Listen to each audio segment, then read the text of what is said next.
Hello friends, welcome to our YouTube channel TSP classes. तो कैसे हैं आप सब? आई होप आप लोग बिल्कुल ठीक होंगे। तो चलिए आज की वीडियो में हम डिस्कस करने वाले हैं यूपी डीएलएड थर्ड सेमेस्टर का जो पेपर 2 है, यानी आपका समावेशी शिक्षा, उसकी अगली क्लास के बारे में। तो जैसा कि आप सभी को पता है कि चैप्टर 2 चल रहा है और चैप्टर 2 थोड़ा बड़ा है, तो इस वजह से हम एक एक टॉपिक लेके उसको डिस्कस कर रहे हैं। तो आई होप आप लोग क्लासेस कर रहे होंगे। क्लासेस कैसी लग रही है कमेंट करके ज़रूर बताइएगा और अपने दोस्तों के साथ शेयर करिएगा। और प्लस आप साथ ही साथ नोट्स बनाते जाइएगा। हालांकि हम लोग आपको नोट्स प्रोवाइड करेंगे, बट जो है क्या है कि जब चैप्टर सारे कंप्लीट हो जाएंगे तो आपको नोट्स दे दिया जाएगा। ओके। तो चलिए आज हम पढ़ने वाले हैं आपका जो है, जैसा कि आप सभी को पता है, विशिष्ट बच्चों के बारे में हम पढ़ रहे थे। तो जो विशिष्ट बच्चों के प्रकार हैं उनके बारे में एक एक जो है टॉपिक हम डिस्कस कर रहे हैं। तो आज हम पढ़ेंगे आपके शारीरिक अक्षम या विकलांग बच्चे, उसके बारे में पढ़ेंगे। और अपवंचित या वंचित बच्चे, इनके बारे में आज हम पढ़ने वाले हैं। ठीक है, तो देखते हैं शारीरिक अक्षम या विकलांग बच्चे ये क्या होते हैं। तो समझिएगा, वे बच्चे जो सामान्य बच्चों की तुलना में शारीरिक, मानसिक या संवेगात्मक व सामाजिक दृष्टि से दोषपूर्ण होते हैं, जिसके कारण उसकी उपलब्धियां अधूरी रह जाती हैं, वो विकलांग या अपंग बच्चे कहलाते हैं। कहने का मतलब ये है कि विकलांग बच्चे या शारीरिक अक्षम बच्चे होते क्या हैं।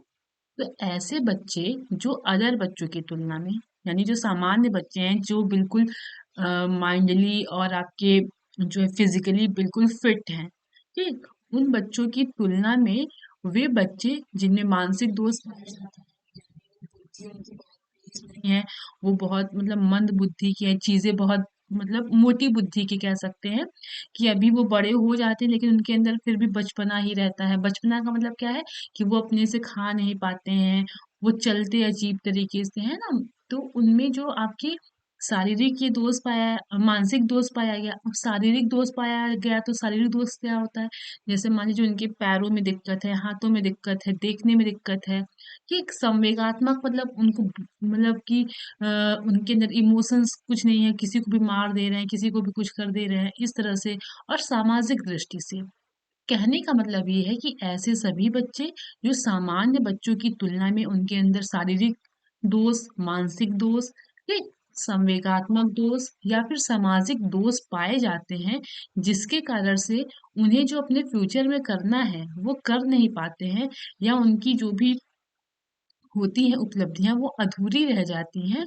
वो सभी बच्चे आपके क्या कहलाते हैं? शारीरिक अक्षम या फिर विकलांग बच्चे कहलाते हैं। आई बात समझ में?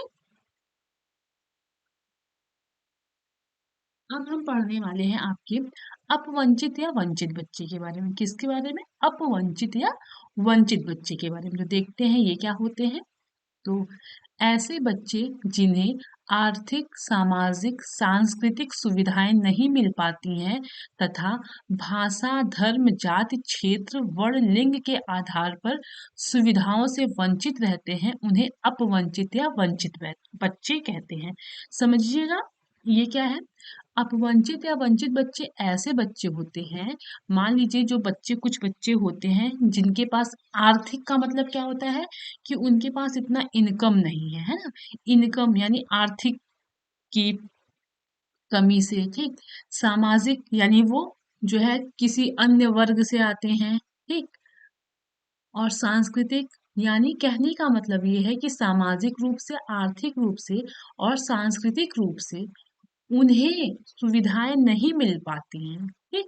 या फिर ऐसे बच्चे जिनके साथ क्या होता है, भाषा के आधार पर, धर्म के आधार पर, जात के आधार पर, क्षेत्र के आधार पर, वर्ण के आधार पर, लिंग के आधार पर उनके साथ भेदभाव किया जाता है, और वो सभी बच्चे हर एक सुविधाओं से क्या होते हैं, वंचित रहते हैं, मतलब दूर हो जाते हैं। तो ऐसे बच्चों को क्या कहा जाता है? अपवंचित या वंचित बच्चे कहे जाते हैं, ठीक। जैसे गांव वाँव में देखते होंगे जो अदर कास्ट के लोग होते हैं, अब तो बहुत कम हो गया है, लेकिन बहुत पहले के टाइम में क्या होता था कि धर्म के आधार पे, जात के आधार पे बच्चों को स्कूल में एडमिशन मतलब वो भी दिया जाता है, तो बच्चे उनके साथ बहुत भेदभाव करते थे। तो वही कहने का मतलब है कि ऐसे बच्चे जिन्हें आर्थिक रूप से, सामाजिक रूप से, सांस्कृतिक रूप से सुविधाएं नहीं मिल पाती हैं या भाषा, धर्म, जाति, क्षेत्र, वर्ण, लिंग के आधार पर उनके साथ भेदभाव होता है और वो सभी सुविधाओं से वंचित रह जाते हैं। तो ऐसे बच्चे को अपवंचित या वंचित बच्चे कहते हैं। आई बात समझ में? अब देखते हैं अगला। जिस बच्चे को अपनी प्रगति के लिए अपने समाज में न्यूनतम सुविधाएं भी प्राप्त नहीं है, वह सामाजिक दृष्टि से सुविधा वंचित बच्चे कहलाते हैं। मतलब ऐसे बच्चे जो मतलब जो उनको प्रगति के लिए, ठीक, यानी जो बच्चा अपनी प्रगति के लिए आगे चल रहा है या बच्चे का जो भी प्रोग्रेस है, ठीक, प्रोग्रेस के लिए भी समाज से जो सुविधाएं उसको मिलनी चाहिए, वो सुविधाएं जो नहीं मिल रही हैं, वो भी आपका क्या कहलाता है? सुविधा वंचित बच्चा कहलाता है। आई बात समझ में? अब देखिए, आपका जो सुविधा वंचित बच्चा है ना, उसको तीन तरह से देखा जा सकता है। कितनी तरीके से? तीन तरह से देखा जा सकता है। जैसे पारिवारिक दृष्टि से, ठीक, जैसे मान लीजिए पारिवारिक दृष्टि से देखा जा सकता है, बच्चों की व्यक्तित्व कमियों की दृष्टि से देखा जाता है। अगला है आपका अनेक प्रकार के सदस्यों की सामाजिक स्थिति की दृष्टि से देखा जाता है। अब देखिए, सुविधा वंचित बच्चों को हम तीन तरह से देख सकते हैं। ठीक, पहला पारिवारिक दृष्टि से। अब देखिए पारिवारिक दृष्टि से क्या हो सकता है? मान लीजिए परिवार के जो मेंबर्स हैं, ठीक, कहीं कहीं पे ऐसा होता है कि लड़कों को क्या दिया जाता है? इम्पोर्टेंस दिया जाती है, लड़कियों को नहीं दिया जाता है। तो क्या होता है कि परिवार की दृष्टि से ये भी हो सकता है कि पेरेंट्स अपने बच्चे को यानी लड़के को हायर स्टडी के लिए मतलब पढ़ने के लिए ज़्यादा मोटिवेट करते हैं और वहीं लड़कियों को पढ़ाई के लिए इतना फ्रीडम नहीं मिलता है। उनको सिर्फ घर के जो घरेलू कार्य होते हैं उनमें ही वो जो है उनको व्यस्त रखा जाता है। तो यहाँ पे ये कहा जा सकता है कि लिंग के आधार पे यहाँ पे लड़कियां क्या है? सुविधा वंचित है, यानी वो सारी सुविधाओं से वंचित है। अगला है आपका बच्चों के व्यक्तित्व कमियों की दृष्टि से। मान लीजिए कुछ बच्चों में कमी होती है तो पेरेंट्स उन पे या फैमिली उन पे ज्यादा ध्यान नहीं देती है ना? तो यहाँ से भी क्या होता है कि बच्चे हर एक सुविधा से वंचित हो जाते हैं, जबकि पेरेंट्स को चाहिए कि जो आपके विशिष्ट बच्चों के लिए जो स्पेशल आपके स्कूल हैं या जहाँ पे आपके स्कूल्स हैं या जो भी संस्थाएं हैं वहाँ पे बच्चों को एडमिशन कराएं, लेकिन पेरेंट्स ऐसा नहीं करते हैं। तो यहाँ पे क्या होते हैं? वो बच्चे भी सुविधा से वंचित रह जाते हैं। ठीक, अनेक प्रकार के सदस्यों की सामाजिक स्थिति की दृष्टि से। अब परिवार में सदस्य तो रहते हैं, अब उन सभी सदस्यों के अलग अलग दृष्टि होती है, मतलब अलग अलग थिंकिंग होती है, उनके अलग अलग अलग विचार होते हैं। तो उन सब वजह से भी कुछ बच्चे जो है सुविधा से वंचित रह जाते हैं। आई बात समझ में?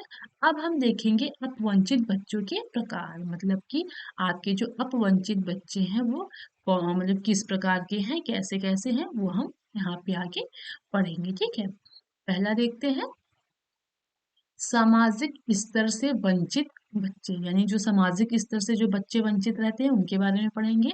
वे बच्चे जो गरीबी, अशिक्षा, परिवार की खराब स्थिति के कारण वंचित रह जाते हैं, उन्हें सामाजिक रूप से वंचित बच्चे कहते हैं।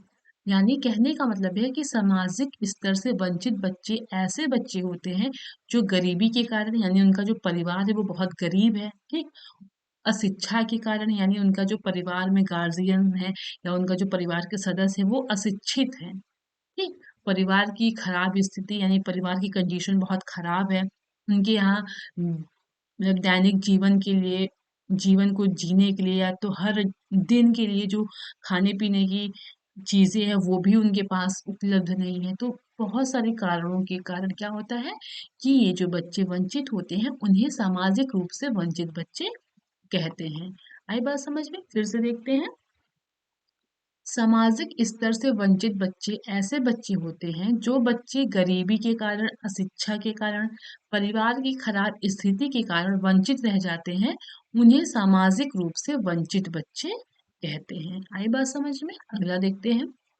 अब देखते हैं आर्थिक रूप से वंचित बच्चे, यानी ऐसे बच्चे जो आर्थिक रूप से, जो है वंचित रह जाते हैं। तो इनका सबसे पहला कारण क्या है? गरीबी व आर्थिक असमानता के कारण।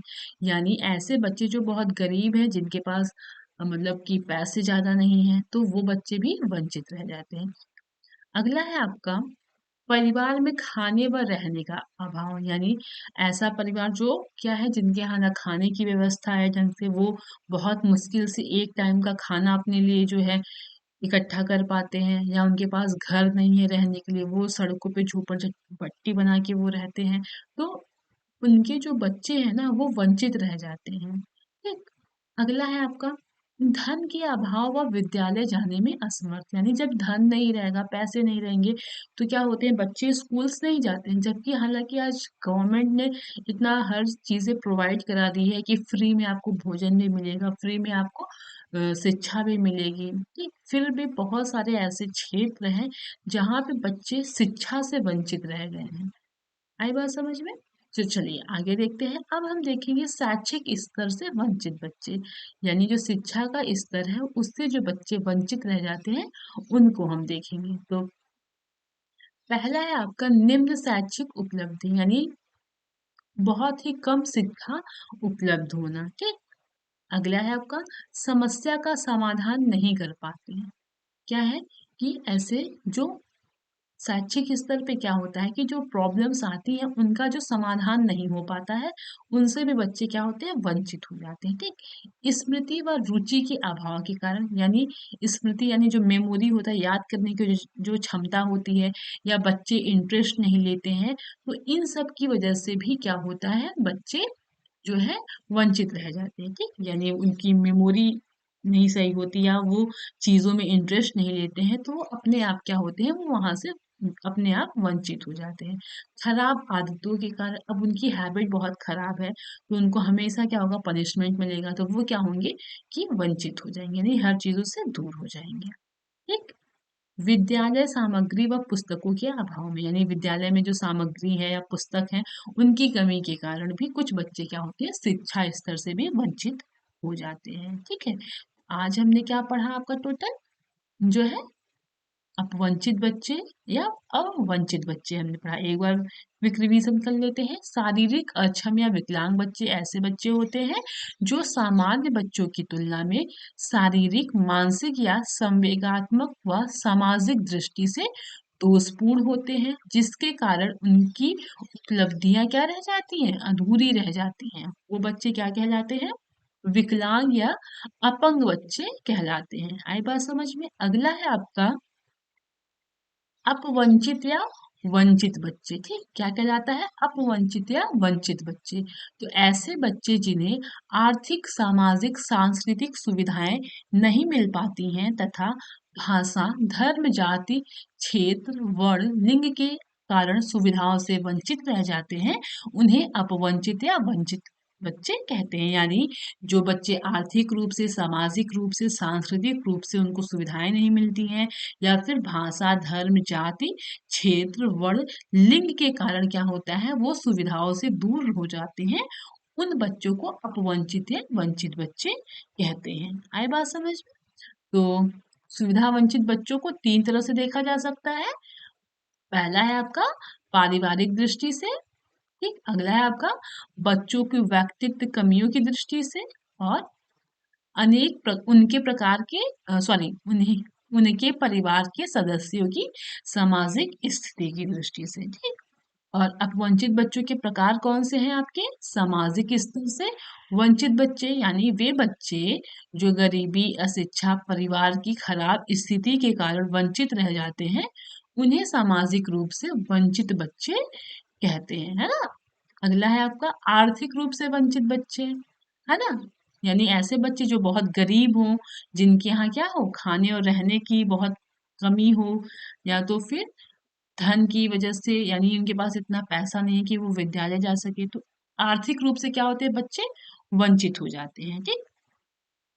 शैक्षिक स्तर से भी बच्चे जो है वंचित हो जाते हैं, जैसे कि जहाँ पे बहुत कम शिक्षा उपलब्ध, या फिर वहाँ पे टीचर्स एक्टिव नहीं होते हैं। ठीक। या फिर बच्चों की समस्या का समाधान नहीं हो पाता है। ठीक। या तो फिर बच्चे की स्मृति और रुचि का अभाव होता है, यानी बच्चा इंटरेस्ट ही नहीं ले रहा है, ठीक, बच्चे की आदत बहुत खराब है, या तो फिर स्कूल्स में सामग्री जो है विद्यालय में या पुस्तक हैं, उन सब की कमी के कारण भी क्या होता है, बच्चा जो है वंचित रह जाता है। ठीक, तो आई होप आपको ये चीजें समझ में आई होंगी। अब हम नेक्स्ट क्लास में क्या करेंगे कि आपके जितने भी टॉपिक है उसको एक ही क्लास में कवर कर देंगे, है ना। पिछड़े बच्चे जो है ये थोड़ा लेंदी है, तो कोशिश किया जाएगा कि आपकी एक ही क्लास में आपको चीजें पूरे पढ़ा दी जाए। तो इसके बाद एक क्लास और आपका रहेगा, उसके बाद आपका चैप्टर 2 फिनिश हो जाएगा। ओके, तो चलिए मिलते हैं अगली क्लास में। तब तक के लिए आप नोट्स बनाते रहिए, क्लास जैसी भी लग रही हो आप कमेंट करके जरूर बताया करिए। और फिर थैंक यू। क्लास अच्छी लगी हो तो चैनल को लाइक करिएगा, शेयर करिएगा और सब्सक्राइब करिएगा।